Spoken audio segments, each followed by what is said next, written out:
தூண்டுபட்டூரத்துல இப்படி எழுதிருக்கு, இங்கே பஞ்சவர்களுக்கு அனுமதி கிடையாதுன்னு. நம்ம கூட வாழ்ற சக மக்களுக்கு அனுமதி கிடையாதுன்னு சொன்ன ஒரு வழக்கம் இங்கே நடைமுறையில் இருந்தது.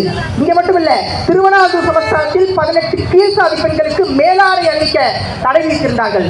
அப்படி சாதிய கொடுமையில் மாட்டி கழித்த தமிழகத்தை மாற்றத்தின் பாதையில் முதலில் கொண்டு சென்ற இயக்கம் இந்த நீதி கட்சி இயக்கம் என்ற அந்த வரலாற்று சொல்லி தொடங்கலாம்னு நினைக்கிறேன். நீதி கட்சி எதை சாட்சிதுன்னா, இன்னைக்கும் நம்ம காமராஜர் அவர்கள் மதிய உணவு திட்டத்தை கொண்டு வந்தார், நம்ம பெருமையா சொல்றோம்ல, அதற்கு முன்மாதிரியாக இருந்தது நீதி கட்சி. இதே மெட்ராஸ் மாகாணத்துல மாணவர்கள் எல்லா சமூக மக்களும் ஒன்னா படிக்கணும், அவங்களுக்கு பசி கொடுமை இருக்கு, அதனால அவங்களுக்கு மதிய உணவு திட்டம் கொண்டு வரலான்னு கொண்டு வராங்க. அதுக்கப்புறமா கொஞ்ச நாள் கழிச்சு முக்கியமா வகுப்புவாத பிரதிநிதித்துவம், அதாவது இடஒதுக்கீடு என்ற ஒரு முறையை முதல்ல கொண்டு வந்து இங்க எல்லா சமூக மக்களும் சமத்துவமாக ஒரே அளவுக்கான வளர்ச்சி இருக்கணும்ட்டு அந்த திட்டத்தை கொண்டு வராங்க.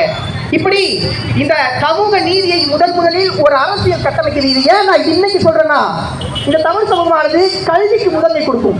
வெள்ளத்தால் அழியாது, வெந்தலால் வேகாது, வேந்தனாலும் கொள்ளத்தான் இயலாது, கொடுத்தாலும் நிறைவன்றி குறைவுறாது, கல்வனுக்கோ பயனில்லை, காவலுக்கோ மிகேறிது, கற்றவனுக்கு செல்லும் இடமெல்லாம் சிறப்பு, அறிவுடைய ஒருவனை அரசனும் வருவான்னு கல்விக்கு முன்னெடுத்து கொடுப்பாங்க. அப்படிப்பட்ட கல்விக்கு முக்கியத்துவம் கொடுக்க இன்னைக்கு சமூகம் உருவாக்கில கிட்டத்தட்ட இந்தியா முழுக்க கல்வி எடுத்து பார்த்தீங்கன்னா இன்னைக்கு மத்திய அரசுடைய இலக்கு என்பது 50% இருக்கு. ஆனா தமிழ்நாடு ஏற்கனவே அதை அடைஞ்சிருக்கின்றத வரலாற்று உண்மை. அமெரிக்கா போன்ற வளர்ந்த நாடுகள் கூட இதுவரைக்கும் 46% தான். ஆசிய கண்டத்திலேயே தமிழ்நாடு அளவுக்கு கல்வி கொண்ட ஒரே மாநிலம் இருக்கவே முடியாது. அப்படிப்பட்ட மாநிலத்தை வந்துட்டு இதுக்கு மிக முக்கியமான காரணம் இன்னொரு தலைவர் தந்தை பெரியார் அவர்கள். கண்டிப்பா அந்த விமர்சனம் சில பேருக்கு இருக்கலாம். இன்றைக்கு தொடர்ந்து விமர்சிக்கப்படுற நபரா இருக்காரு. ஒரு சின்ன எடுத்துக்காட்டு சொல்லட்டுமா, என்ன விமர்சிக்கன்னு சொல்லிருப்பாரு. அதாவது அவர் மேல மலத்தை அள்ளி எறிகிறாங்க.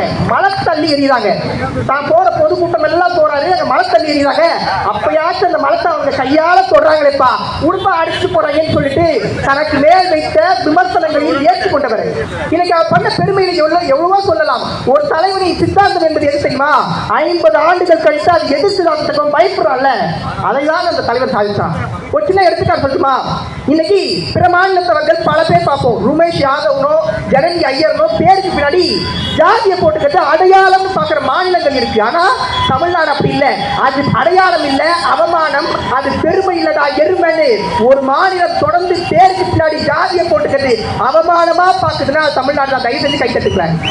நம்ம மாநிலங்க, ஏன்னா இதுதான் மாற்றத்தினுடைய தொடக்க புள்ளியா இருக்கு. அதுக்கப்புறமா சுயமரியாதை திருமணங்களை போராட்டமாக இருக்கட்டும், இந்தியாவின் முதல் சட்ட திருத்தம் வகுப்புவாத பிரதிநிதித்துவத்துக்காக கொண்டு வந்த போராட்டங்களாக இருக்கட்டும், இப்படி தொடர்ந்து சாதிச்சுட்டே இருந்தாரு.